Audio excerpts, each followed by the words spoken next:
জাতীয় নাগরিক পার্টি এনসিপির আহ্বায়ক নাহিদ ইসলাম বলেছেন, ৭২-এর সংবিধানে দেশের সব জনগোষ্ঠীকে অন্তর্ভুক্ত করা হয়নি। পাহাড়ে জাতীয়তাবাদের নামে বিভেদ তৈরি করা হয়েছে বলে মন্তব্য করে তিনি বলেন, সব জনগোষ্ঠীকে মর্যাদা দিয়ে নতুন সংবিধান তৈরি হবে। পার্বত্য এলাকায় কোনো চাঁদাবাজির জায়গা হবে না হুঁশিয়ার করে সার্জিস আলম বলেছেন, কথার লড়াইয়ে গায়ে হাত দেওয়া ফ্যাসিবাদী চরিত্র। রাঙামাটি প্রতিনিধি মনসুর আহমেদের তথ্য, ভিডিওচিত্রে রিয়াজ ইসলামের রিপোর্ট।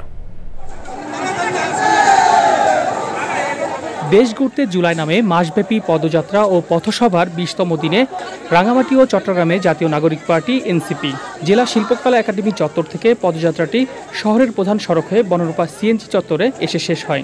সেখানে পথসভায় অংশ নিয়ে সাধারণ মানুষকে দলের প্রত্যাশা, ক্ষোভ ও স্বপ্নের কথা জানান দলের নেতাকর্মীরা। পার্বত্য এলাকায় কোনো চাঁদাবাজের জায়গা হবে না হুঁশিয়ার করে বক্তব্য রাখেন এনসিপির উত্তরাঞ্চলের মুখ্য সংগঠক সার্জিস আলম।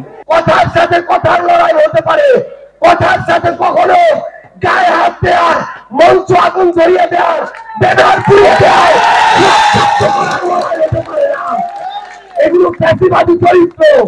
আমরা স্পষ্ট করে বলি, আমরা যেমন আমাদের ভুল সংশোধন করব, আমরা দেখবো আমাদের প্রবীণরা কি কথা বলছে।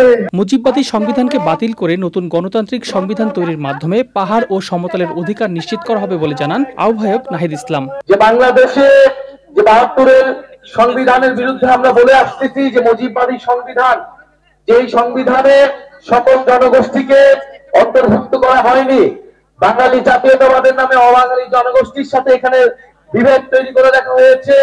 ধর্ম নিরপেক্ষতাবাদের নামে ইসলামের সাথে অন্য ধরনের বিভেদ তৈরি করে রাখা হয়েছে। যে মুজিববাদী সংবিধানকে বাতিল করে নতুন একটি গণতান্ত্রিক সংবিধান আপনি আমি মিলে বসে নতুন একটি চুক্তি আমরা তৈরি করব, যেখানে আপনার অধিকারও থাকবে, আমার অধিকারও থাকবে। বিএনপি নিয়ে নেতিবাচক মন্তব্য করায় এনসিপির সমাবেশ শেষে বিক্ষোভ মিছিল করে রাঙামাটি জেলা ছাত্রদল।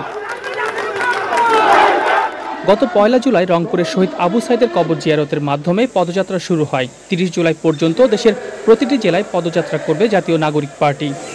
Riaz Islam, channel I.